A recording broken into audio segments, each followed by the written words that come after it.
Welcome to the Old Ways for the New Age podcast, where we are embracing ancient ways of being and opening our hearts to the magic of everyday life. We are your hosts, Kristy and Hannah.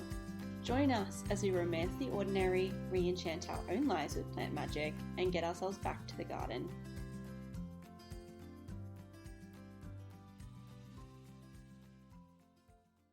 Before we get into the podcast, we would like to acknowledge the traditional custodians of the unceded land on which we live, work and record, the Wandjirabara people. We wish to honour their elders past, present and emerging, and recognise their continued connection to the land, sea and community.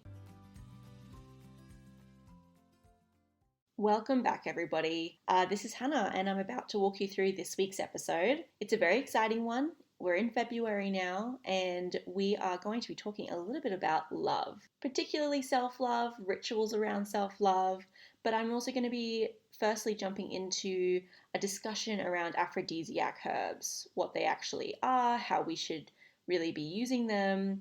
I'm going to talk about Venusian and Plutonic herbs and how they support effective sexual health and well-being. And I'm going to talk to you a little bit about a new offering of mine that comes out every Valentine's Day roundabouts, and that's the Aphrodites Rose Tonic Blend. Kristy's going to take you through the astrological forecast for this season for, the next week at least. And she's also going to share some fascinating mythology around Selkies and then some beautiful self-love rituals that you can participate in and do at home to help encourage a deep sense of self-love and really just care and tenderness for yourself. We want you to feel amazing in your skin.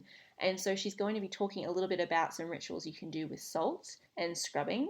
And then excitingly, Kristy's also going to touch a little bit on our brand new offering, which is coming very, very soon. And they are called Green Witch Rituals or Green Witch Sessions. And these are plant spirit immersion sessions and they're very experiential. They'll only be for in-person sessions. And we're so excited to be offering them to you. So stay tuned right until the end and hear her talk about that. And we'll be sharing more about this in future weeks as well. I hope you enjoy this week's podcast and we'll talk to you soon. So let's get into talking about aphrodisiac herbs. First, I would like to start by defining aphrodisiacs, and I'm going to share a definition from one of my favorite herbalists, Jim McDonald. He's a herbalist from the States, and his definition is so inclusive. This is what he says about aphrodisiacs.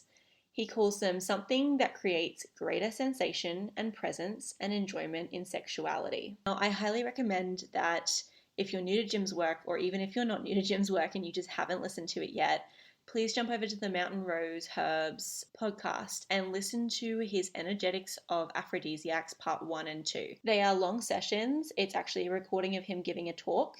However, it is so worth it, and I recommend you listen to it yourself or, share it with a partner as well. It's great for that because he goes into more than just the simple aphrodisiac herb content. He really talks about the dynamics of relationships and sexual relationships. So definitely go and have a listen to those. You will not regret it. Now, I think the problem with aphrodisiacs is they're a selling point. They're a marketing tool, and it is also kind of a lazy way of trying to enhance your sex life in a way that really doesn't amplify anything in the long term. So a lot of people try to use them as a band-aid, like a tool to just increase sexual desire in the moment, but it's not actually addressing any of the underlying health conditions or issues that might be contributing to lowered sexual desire or function. And this is part of why I love the way that Jim talks about aphrodisiacs, because he really believes, as I do as well, that they should be, he calls them catalysts. He said plants should be catalysts rather than being forceful and just achieving something that you want. It should be something that stimulates like a greater sense of health and well-being. And he believes that they should be used holistically. So he calls it an ecosystem model or an ecosystemic model, I believe. And he's really just talking about it being really holistic. So instead of saying, I need help with my libido, I'm just going to take horny goat weed or whatever it is that you choose. Damiana is a common one. Actually, how is the relationship with the person that you're wanting to have sexual contact with, or even your relationship with yourself, or, what is your environment like? How are you eating? How's your diet? How's your mental health? Like, let's look at all of the factors that contribute to lowered sexual desire or lowered libido or sexual dysfunction, rather than just looking for an aphrodisiac that's going to offer temporary, possibly temporary pleasure, but not actually fix the problem. So I went through some of my herbal actions and tried to think of a lot of the ways that I would want to work with a client in regards to supporting a healthy sexual experience. And so we want to look at nutritive or nourishing herbs, or also looking at a diet in that way. How can we get as much nutrition into you as possible? Because when a body is drained of nutrition and it's tired and it's overworked, it's not going to want to enjoy itself sexually, because that is not a necessary function for survival. And actually being in a state of fight or flight can suppress ovulation and cause other health issues in regards to reproductive organs, because think about it, if you were running from a tiger, your body doesn't need to have a baby in that moment. In fact, it's actually not even safe for a baby to come into the world in that moment. So it really shuts down ovulation and prevents you from falling pregnant whilst you're escaping a threat, which makes sense. However, we live in a state of sympathetic nervous system dominance these days, most of us, and it's really not contributing to a healthy sex life or state of sexual well-being. So another thing we would want to look at is supporting the vital force. So look at those kidney support, look at the jing, that life force that exists within you. The thing that, you look at someone and they glow, that's vital force. They exude this like confidence and happiness and just this radiant health. And so going alongside with kidneys, we want to support elimination channels. We want to make sure your lymphatic circulation is flowing, and we want to make sure that you are going to the toilet enough and supporting digestion and getting a good sweat every now and again. Well, not every now and again, regularly. And just really supporting all of those channels of elimination so that we don't have any buildup of metabolic wastes or toxins that we're exposed to in our everyday environments. Because remember as well, we can be as low toxin in our homes as we want to be, but when we're out in public, we are at the mercy of exhaust fumes and all sorts of things that we don't anticipate and often don't think about. So supporting those elimination channels is really important. Supporting circulation is really important, and blood health and blood flow, because things don't happen down there if we don't have good blood flow and circulation and healthy blood. So making sure, again, we correct any deficiencies we might have and supporting that. We want to make sure that blood pressure is good and healthy and within range, and actually our ideal range. We also would look at astringents, which actually Jim talks a lot about, using astringents as aphrodisiacs because they restore tone. So think about perhaps prolapsed uteruses or any sort of relaxed state of tissue, and actually lowered libido and like lowered sexual appetite. And a place where we would want to use aphrodisiac herbs is actually more of like a damp relaxation tissue state. It actually makes astringents perfect as aphrodisiacs. Also, we want to look at aromatic herbs, so like, warm aromatics, and also perhaps some gentle stimulants, and also some moistening and demulcent herbs to get everything flowing and working properly. So these are some of the actions, just some of the actions that we would want to look at when choosing aphrodisiac herbs. We might also want to look at herbs that support hormones and get hormones corrected if something's out of range.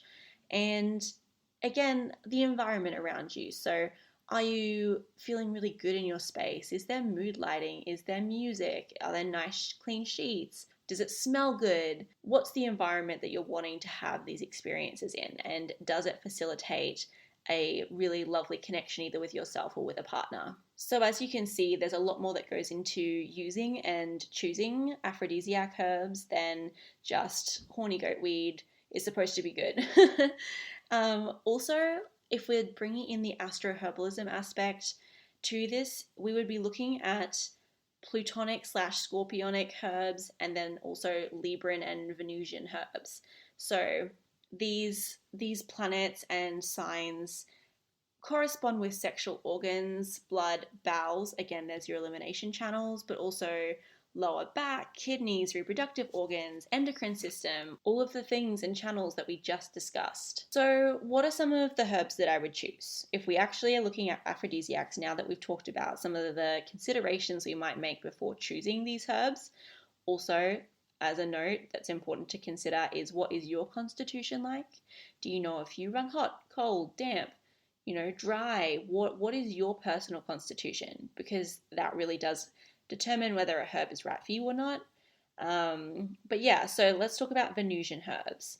So Libran / Venusian herbs, that tissue state that we're looking at is dry, damp / relaxation tissue states. And some of the herbs we might use in this case is Damiana, which is a classic. Rose, one of our favorites, as you probably already know. Violets, yarrow, which is an astringent. Nettle, which is drying, which is kind of nice for that damp state. Rose hips, hibiscus, which actually has quite a history as an aphrodisiac and supporting blood. Catnip, ashwagandha, which is an adaptogen, which is another herbal action we want to look at in this case. We then would be looking at our plutonic scorpionic herbs, which the tissue state for that would be damp, stagnation again. So this is more that stagnation rather than the relaxation. So herbs we might use in this case include rosemary, nettle again, damiana again, hibiscus again, some oats, milky oats, and tribulus. These are just some herbs, but they're ones that I particularly enjoy using and think would be fantastic, and also are quite easy to get a hold of and pleasant tasting in most cases. I will say, if you haven't really heard it yet, I'm a bit of a freak for milky oats. I think they're fantastic. I think that we should pretty much all be using them, and they are an example of a nutritive herb. And nutritive is kind of a term that isn't used a lot anymore, but it's coming back in. And it just means deeply nourishing. And particularly it has an affinity for the nervous system, because again, if we're stressed or if we're anxious, it can definitely put a downer on our ability to enjoy ourselves sexually. A herb that I think should get an honorary mention or a special mention is shatavari, which actually traditionally is known as, I think, the woman with 1,000 husbands or something. Look it up, but is how it's referred to. But it basically is a moistening adaptogen. And this just goes to show where energetics is so important, because you can have 10 different adaptogens and they could all be different and all be appropriate in different situations. But the shatavari, being moistening and adaptogenic, is going to increase fluids and decrease stress and the impact of stress on the body. And that is just pretty perfect for this kind of situation. So overall, some ways that we could use these herbs in our everyday life is topically as an oil or as a bath, either as a bath tea or in bath salts, or however you want to use it in that way. Also as creams topically. We can use them as tinctures or tonics, things that we drink or imbibe. We can diffuse them in the air. We can also make strong tea infusions with them and infuse them into food. So I do hope that this gives you a bit more perspective on, first of all, what goes through a herbalist's mind when they are choosing herbs for a client, but also how we might be using and abusing aphrodisiac herbs. So rose is going to come up a lot on this podcast. It's one of our favorite herbs, and I have an exciting offering coming out. So if you didn't already know, I have a business called Grown Botanicals where I hand blend and handcraft organic herbal teas, and also these things called tonic blends. And tonic blends are basically medicinal hot chocolates, medicinal cacao, and I blend them, formulate them with herbs and medicinal mushrooms. And I have a limited edition one coming out, which is called Aphrodites Rose. It only comes out once a year in February. And it's still on pre-order until the 14th of February, and then they'll send out from then. And it's a powder. You add it to warmed milk. You can bake with it, add it into a smoothie. It's got grated cacao butter in it, so it makes it nice and creamy. This one has tremella mushroom and rose powder and cinnamon, and it basically tastes like a Turkish delight, and it's just really magical. So I just wanted to let you know that if this is something that you're interested in, and you really particularly have an interest in those warming aromatics that I discussed earlier, circulatory stimulants, but also the heart-opening action of Rose, then this would be perfect for you. I'm going to hand over to Kristy and let her guide you out with her beautiful forecast for the next astrological week, and also her tales of the Selkies and her beautiful self-love rituals, which I am definitely trying. Hi guys, Kristy here. Let's talk about the cosmic weather for this week. So this week we have Mercury entering Aquarius on the weekend, and Mercury stays there until the 2nd of March. So you might find now that there's an agility with your future plans, and you can finally move forward on some of your really long held plans as well. This freeing up of energy feels really, really good. We also have Venus meeting Neptune in Pisces on Valentine's Day, the most romantic day of the year. Venus and Neptune meet in the depths of the sea of love. It's a day to share what you're best at, your passionate views, your caring outlook on people, celebrate self-love, spoil yourself, really embrace this energy, whether you are in a romantic relationship with someone else or just with yourself. We also have at the same time the 3rd quarter or waning moon in Scorpio.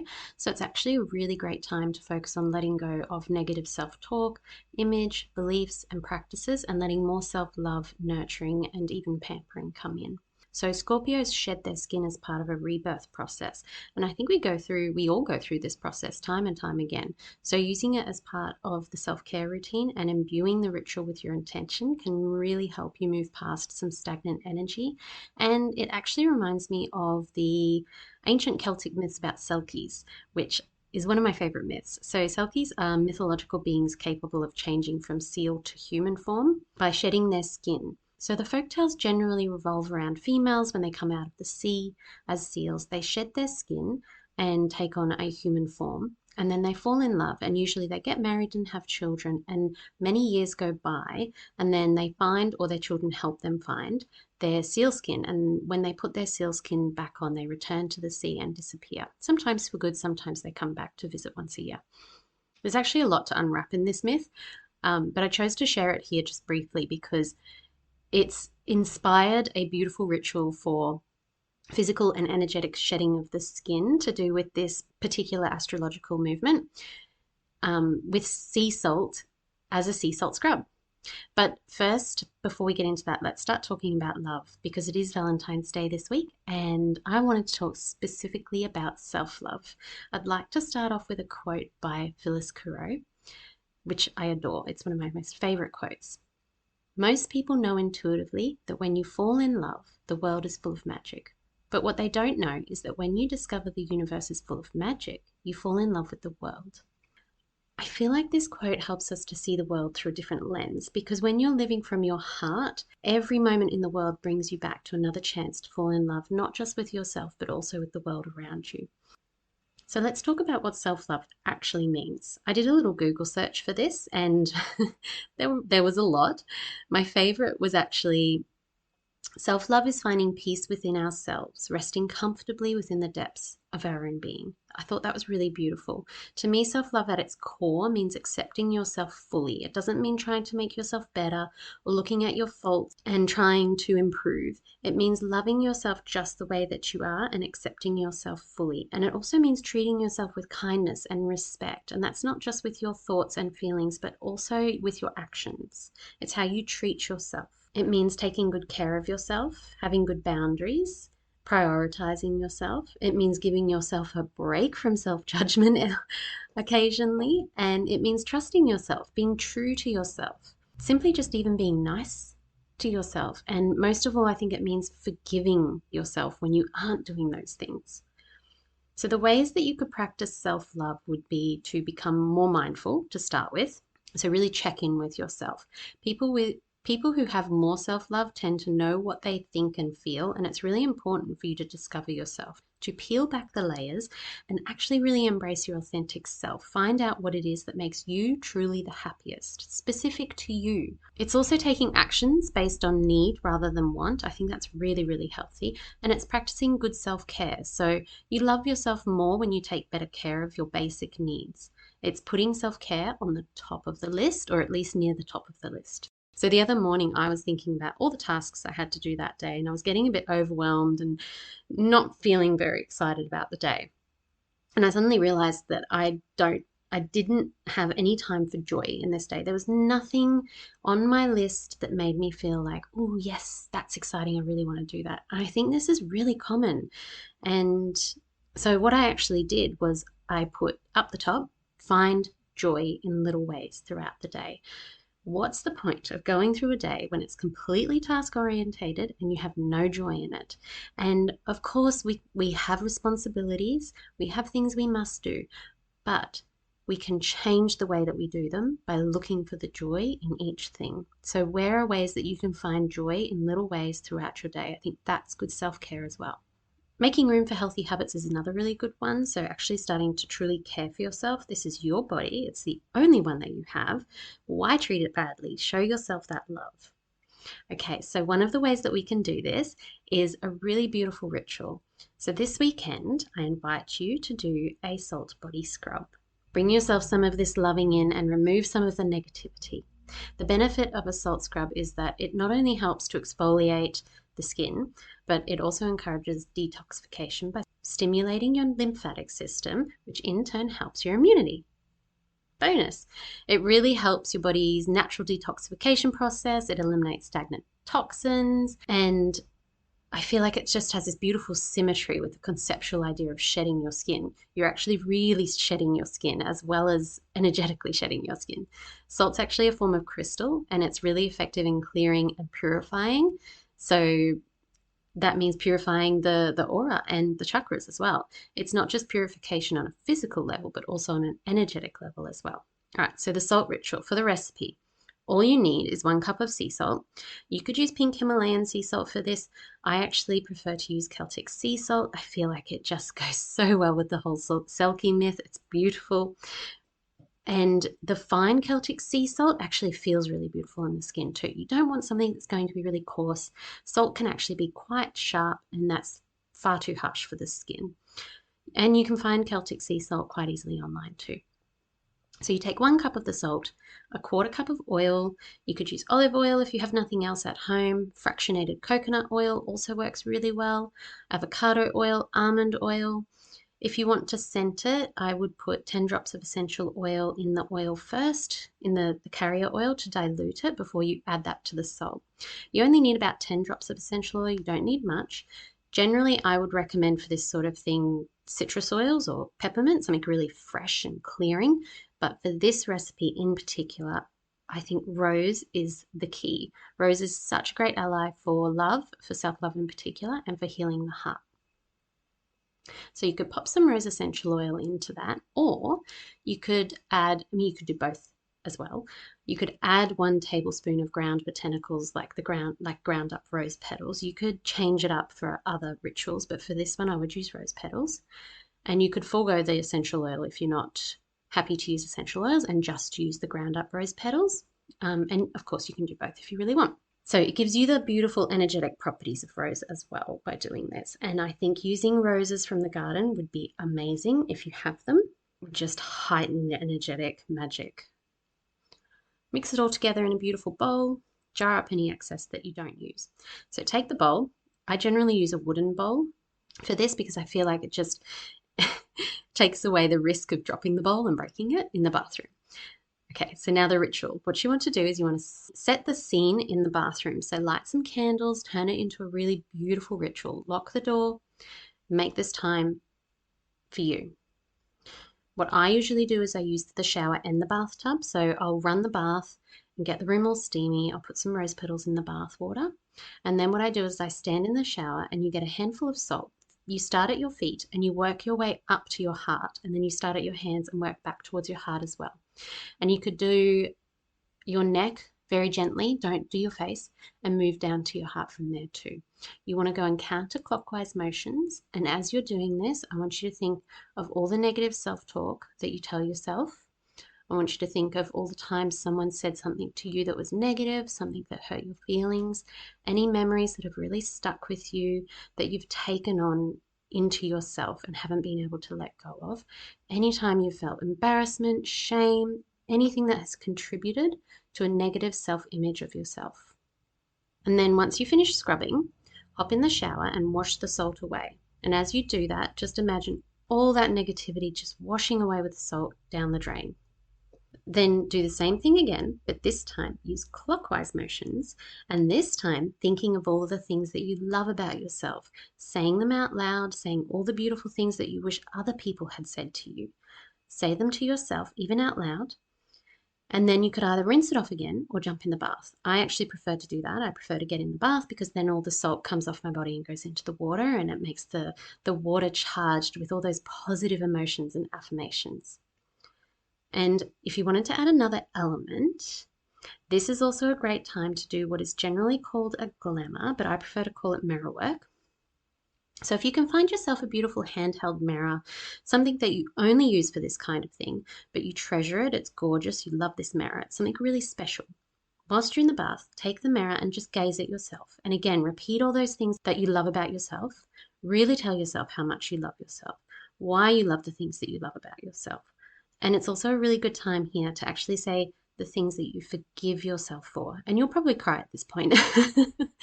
So think of the times where you've judged yourself harshly and release those. Forgive yourself for them. Let them go. There are also a couple of little spells or affirmations that you can say whilst you're doing this as well, or to end the ritual. There are two that I got out of this beautiful book called Romancing the Ordinary by Sarah Ban Breathnach. It's a beautiful book. I recommend everyone to read it. So the first one, I'm going to use the name Sarah as an example, and you would obviously put your own name in place of Sarah. By the power of fire, be magical, Sarah. By the power of water, be beautiful, Sarah. By the power of earth, be who you are, Sarah. By the power of air, be all that you wish to be, Sarah. By the power of the goddess, so mote it be, 3 times 3. That's quite a very traditional Wiccan spell. If that's not your vibe, the other is more of an affirmation, and you can kind of change the words a little bit to suit. Radiant health and confidence shine.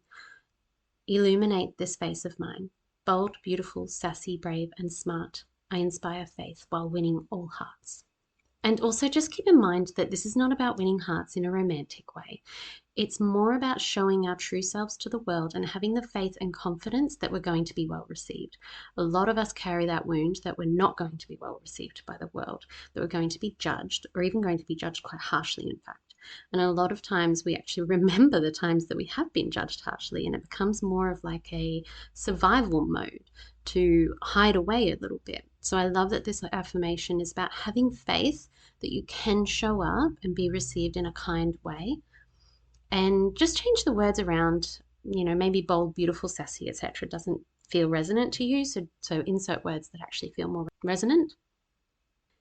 And that's the ritual. So Hannah actually touched on rose. And the reason why I chose rose is rose is such a great ally for this sort of work. We have 2 episodes where we dive much deeper into rose, and we'll link those in the show notes so that you can have a listen to those as well. But the more you delve into a relationship with Rose, the more you love her and the more she loves you. So if you want to learn how to work more with the spirit of Rose, we're actually really excited to announce that our Green Witch rituals will be releasing next week, and one of the focus for these is Rose. So it's a ritual designed to be an immersion into the plant.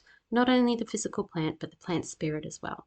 We will have 3 options to choose from: rose, yarrow, and elderflower, and which one you choose will be dependent on the kind of experience that you wish to have. The ritual includes a meditation, an elixir made with the plant and flower essence as well, and more, but we'll get into that a little bit later. So keep an eye out for those being released this week on our socials, the Bohemian Farmhouse and Hannah's Instagram socials, and we'll link those in the show notes as well. Thanks so much for listening, guys. Have a great week. Thank you for joining us and for listening in. We know your time is sacred and special, and we appreciate you spending yours with us. Please feel free to go ahead and follow us on Instagram at oldwaysforthenewage_podcast to see more of what we talk about here. We hope you'll join us next time. Until then, bye for now.